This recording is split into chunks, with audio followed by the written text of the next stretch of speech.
राष्ट्रवादी Congress party के प्रमुख शरद पवार के लिए धमकी भरा ट्वीट किए जाने के मामले को लेकर चर्चा में आए। भारतीय जनता युवा मोर्चा के पदाधिकारी सौरभ पिंपलकर ने करीब 7 दिन बाद अपनी चुप्पी तोड़ते हुए आज स्थानीय मीडिया के साथ बातचीत करते हुए कहा कि उन्होंने ऐसा ट्वीट कभी नहीं किया था, साथ ही ऐसे किसी ट्वीट को लाइक या शेयर भी नहीं किया था, लेकिन इसके बावजूद उस विवादास्पद ट्वीट के साथ उनका नाम जोड़ा गया और उन पर कई अनर्गल आरोप लगाते हुए उनकी सार्वजनिक रूप से बदनामी की गई। लेकिन अब क्योंकि इस मामले से जुड़ा सागर बर्वे नामक व्यक्ति पुणे से पकड़ा जा चुका है और यह बात साबित हो चुकी है कि उनका इस मामले से कोई लेना देना नहीं था, ऐसे में उन पर आरोप लगाने वाले सुप्रिया सुले, रोहित पवार, अमोल मिटकरी व जितेंद्र आव्हाड जैसे राकापा नेताओं के खिलाफ वे मानहानी का दावा करेंगे। कशी म्हणजे मी त्यांच्या प्रकारे माध्यमातून त्यांनी प्रयत्न केलाच असेल की माझा संबंध आहे की नाही, त्यांच्या निदर्शनास आले की माझा काही संबंध नाही, त्यामुळे मला कोणीही असं कोणत्या प्रकारचं हे केलं नाही. ही खूप मानसिक याच्यातून गेली. बाबांना बीपीचा त्रास आहे, यांना खूप त्रास झाला या गोष्टीचा. प्रचंड समाजात आमच्या विरुद्ध बदनामी पेरण्यात गेली. यांना माहिती आहे की माझा मुलगा असं करणार आणि माझ्या आईला माहित होतं आणि माझ्या समाजात चांगलं स्थान होतं, पण त्यांनी नाव बदनाम केल्यामुळे आमची समाजात प्रतिमा मलिन झाली आहे. याबद्दल आम्ही सुप्रिया सुळे ताईंना नोटीस बजावणारच आहोत. आणि त्यांनी म्हटलं होतं की शाहरुख खानच्या प्रकरणात ते याच्या पाठीशी उभी राहिली की त्या आईला किती वेदना झाली असेल म्हणे. तो तर ड्रगी होता. माझी आई तर माझं तर किती चांगला आहे. माझ्या आईला जे त्रास झाला याच्याबद्दल ती माझ्या आईची, माझ्या परिवाराची आणि आमच्या भाजपाची माफी मागेल का? विगत 26 मार्च को तड़के 4 बजे के आसपास नांदगांव पेट के शिव पार्वती नगर में दो लोगों ने नागपुर निवासी मोहम्मद अजीम मोहम्मद खालिक नामक कार चालक युवक की लूटपाट के इरादे से चाकू से वार करते हुए हत्या कर दी थी और उसकी कार लेकर भाग गए थे। अमरावती से लेकर नागपुर तक सनसनी मचा देने वाले इस मामले में स्थानीय अपराध शाखा पुलिस ने वारदात में लिप्त रहने वाले निखिल दादासाव कालेल नामक दूसरे आरोपी को पुणे से गिरफ्तार करने में सफलता प्राप्त, साथ ही उसे पुणे से पकड़कर अमरावती लाने के बाद स्थानीय अदालत में पेश किया गया, जहां से अदालत ने उसे 19 जून तक पुलिस कस्टडी रिमांड में रखने का आदेश दिया है। इस आशय की जानकारी आज शहर पुलिस आयुक्त नवीन चंद्र रेड्डी द्वारा अपने कार्यालय में बुलाई गई पत्रवार्ता में दी गई। या पोराची जी मैत्रीण होती त्या मैत्रिणीला पळून न्यायचं होतं आणि त्या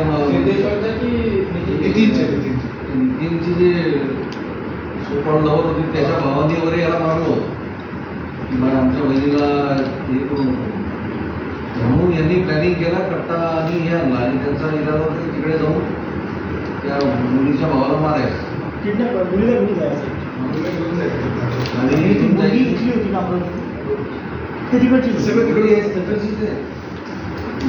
लांबून गाडी आणली, चोरून आणली तर कोणाला कळणार नाही ना तिथे कोण होते आरोपी काय असं, त्यांना जास्त लोकांना म्हणजे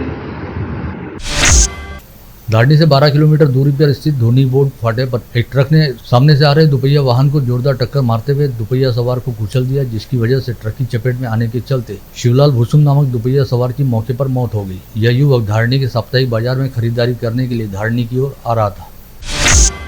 इस घटना की जानकारी मिलते ही धारनी में मौजूद मेलघाट निर्वाचन क्षेत्र के विधायक राजकुमार पटेल तुरंत मौके पर पहुंचे और उन्होंने धारनी के थानेदार सुरेंद्र बेलखड़े को इसकी जानकारी दी। पश्चात पंचनामे की कार्रवाई पूरी होने के बाद विधायक राजकुमार पटेल ने एम्बुलेंस मंगवाते हुए शव को पोस्टमार्टम हेतु धारनी के उपजिला अस्पताल में भिजवाया।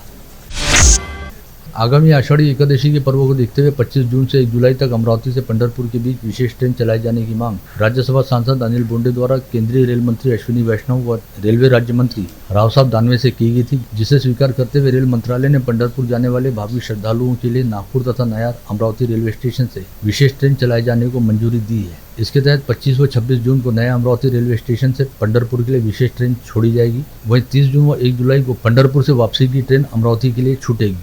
पंढरपूरच्या विठोबाच्या दर्शनाची आस सगळ्या वारकऱ्यांना लागलेली असते आणि आषाढी वारीकरिता अमरावतीवरून, नागपूरवरून, विदर्भामधून रेल्वेने जाणारे वारकरी अनेक असतात आणि या वारकऱ्यांना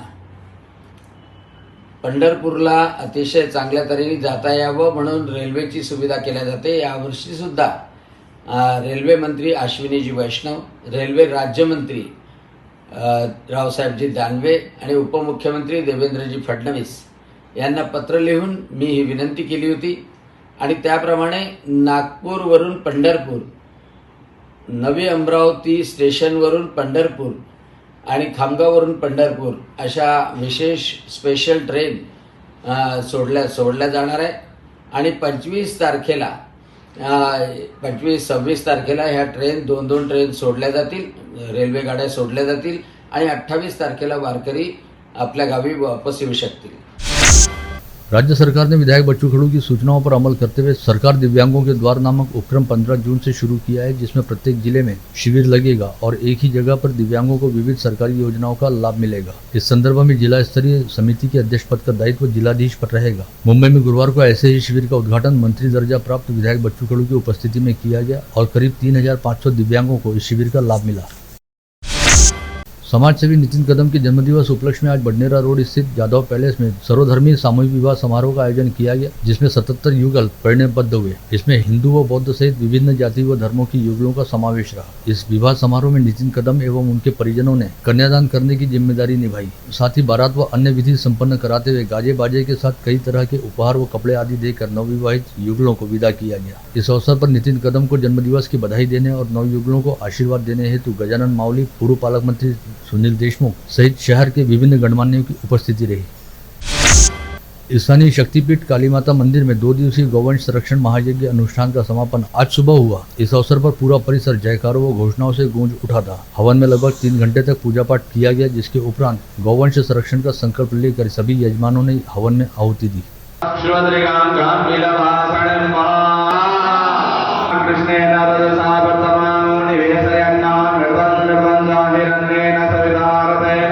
देवो याति भवनानि प्रसन्नं सूर्याय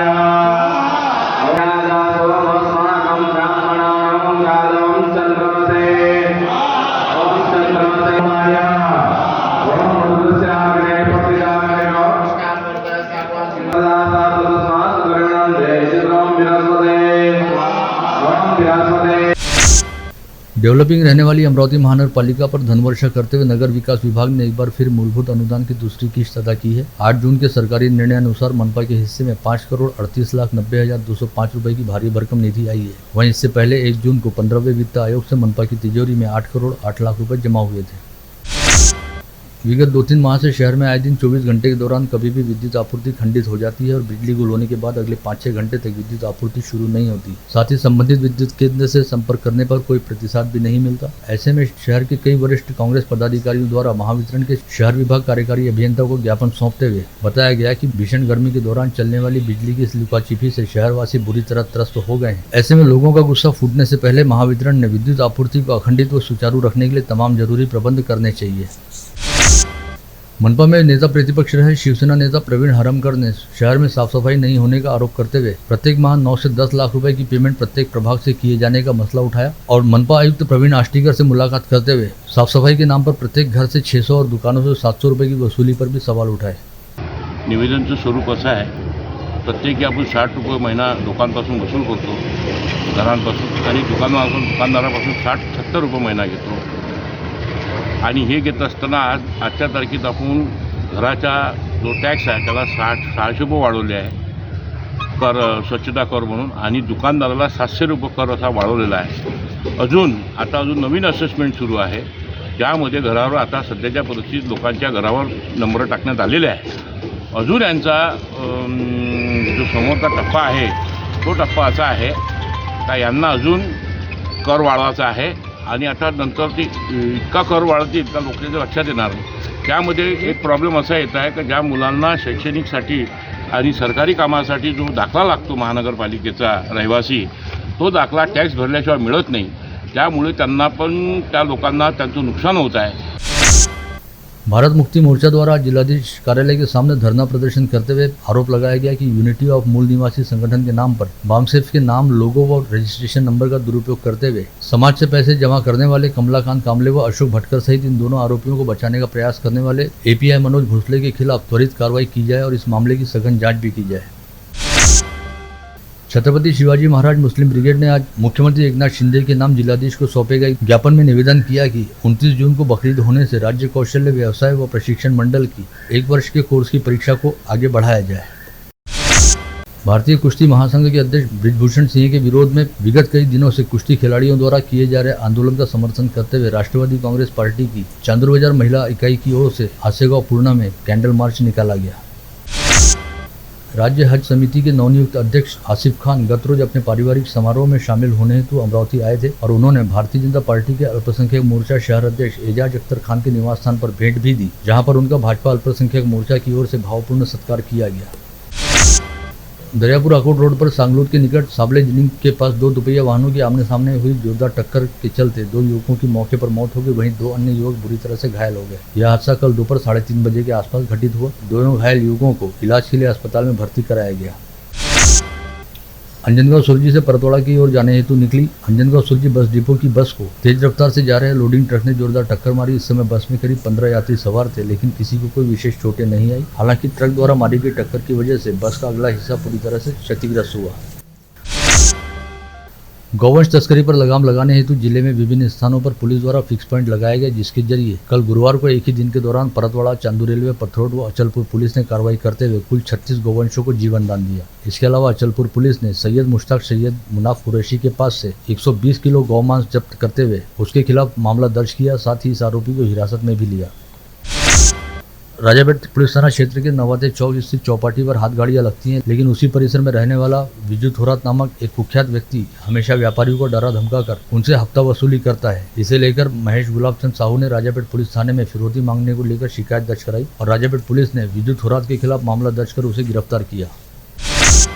एमआईडीसी के कारखाने में काम करने वाले दो कर्मचारियों ने काउंटर से 1 लाख रुपए नकद सहित दोपहिया चोरी की और भाग निकले। इस संबंध में कंपनी मालिक अनिल डेमला द्वारा दर्ज कराई गई शिकायत के आधार पर पुलिस ने विपिन कारखानीस और विक्टर करकड़ा नामक 2 आरोपी के खिलाफ मामला दर्ज कर जांच शुरू की। नागपुर गेट पुलिस थाना क्षेत्र के कड़वी बाजार तथा वलगांव पुलिस थाना क्षेत्र के गनेडीवाल लेआउट परिसर में चल रहे जुआ अड्डों पर सीपी रेड्डी के विशेष पथक ने छापा मारकर 14 जुआरियों को गिरफ्तार किया और उनके पास से 36,000 रुपए की नगद रकम और जुआ साहित्य बरामद किए।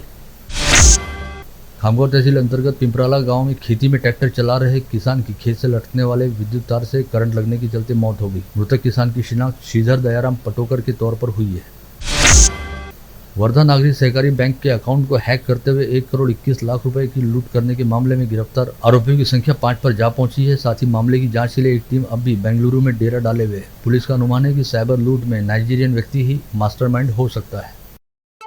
आप देख रहे थे मंडल न्यूज बुलेटिन। हमारे चैनल को लाइक करें, शेयर करें और हाँ, सब्सक्राइब करना ना भूलें। कल होगी आपसे फिर मुलाकात, तब तक के लिए धन्यवाद।